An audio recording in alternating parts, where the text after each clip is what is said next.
Salut les amis, c'est Tanguy. Aujourd'hui on se retrouve pour une nouvelle vidéo sur Respawnable. Oui, désolé pour le retard, c'est parce que j'avais pas le temps avec tous les devoirs et les contrôles.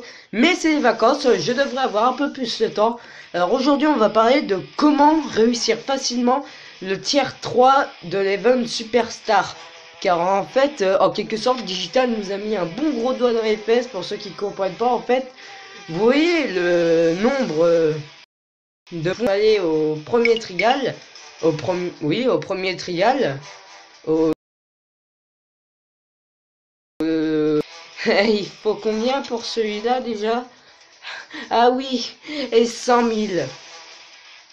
Du coup, bah comme vous aurez bientôt une présentation de l'arme à matière noire. Alors j'ai pas pu m'empêcher de me faire spoiler. Mais vous connaissez mes talents d'acteur, je peux faire comme si je n'ai jamais vu l'arme. Du coup, je vais rien vous dire, vous avez juste les stats devant vous. Je pense que vous avez déjà affronté des joueurs qui avaient cette arme.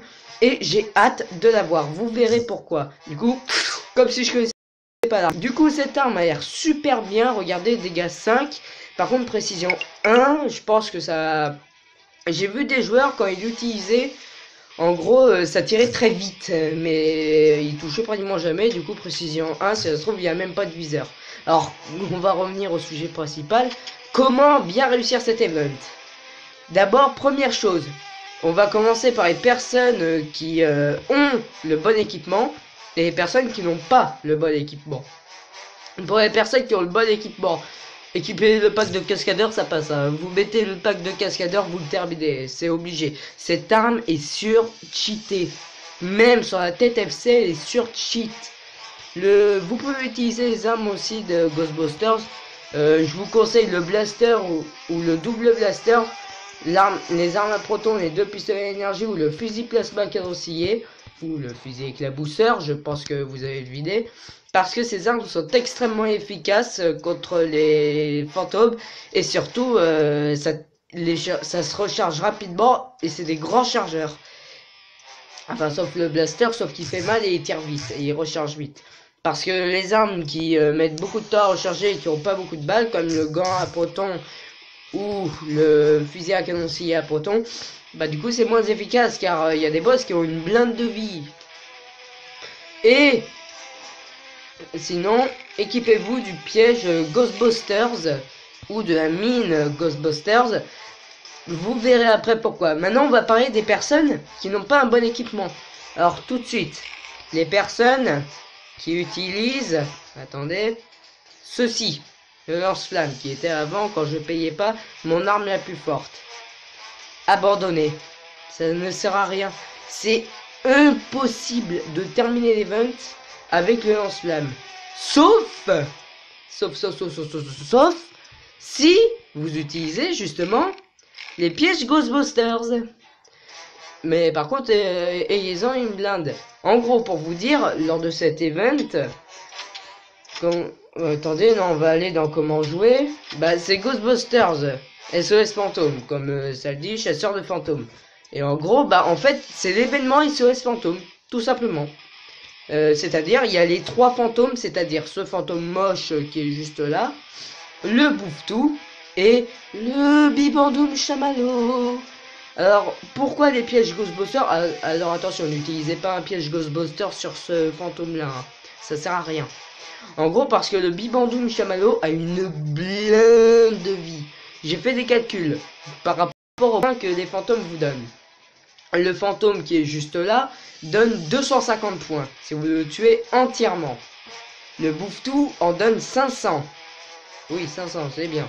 C'est bien comme fantôme, franchement. Et le Bibandoum Chamallow, vous savez combien il vous en donne? 4000. Oui, 4000. C'est-à-dire, attendez, 5, 10, 15, 20... Attends, 5, 10, 15, 20, 25, 30, 35, 40. C'est 8 fois plus résistant, ça donne 8 fois plus de points qu'un Bouffe-Tout. Et la technique, justement, quand vous avez le lance-flamme, ça marche pas trop, franchement. Du coup, utilisez un piège Ghostbusters pour capturer le fantôme. Par contre, pour les personnes qui, du coup, ont terminé l'event, vous aurez l'arme, vous serez ultra content. D'après ce que je vois par les dégâts et par les mecs quand ils me tirent dessus, j'ai l'impression que ça tue en 3 balles. Et ce qui serait logique, c'est une arme à tir noir et elle a dégâts 5. N'allez pas dans match à mort. Allez dans match par équipe ou tout simplement ne combattez pas en ligne. Car justement pour les personnes qui ne peuvent pas payer, qui ne peuvent pas avoir par exemple le fusil à canoncier éclabousseur et qui ont le lance-flamme ou le fusil plasma canoncier, c'est très dur pour eux de terminer l'event. Regardez déjà, il reste 3 jours et 14 heures. Vous voyez, même moi qui ai le fusil éclabousseur et qui utilise la tête FC, je suis à peine au dernier truc. Et le dernier truc, c'est 100 000, je le rappelle. Dans une partie, vous avez minimum 1000 et maximum 4000, 6000 si vous êtes chanceux. Du coup, si vous allez terminer l'event, combattez plus en match à mort. Même si vous voulez gagner de l'or avec le plastron, faites-le pendant que vous le faites. Et franchement, ça sert à rien, ça donne qu'un seul lingot d'or par match si vous avez 1000. Bon, en tout cas, dites-moi votre avis, vous, sur l'arme, si vous l'avez vu. Moi, pour l'instant, je l'ai pas. Du coup, je devrais vous faire une présentation de l'arme demain ou après-demain. Moi, je vous dis bonne chance et bonne chasse aux fantômes!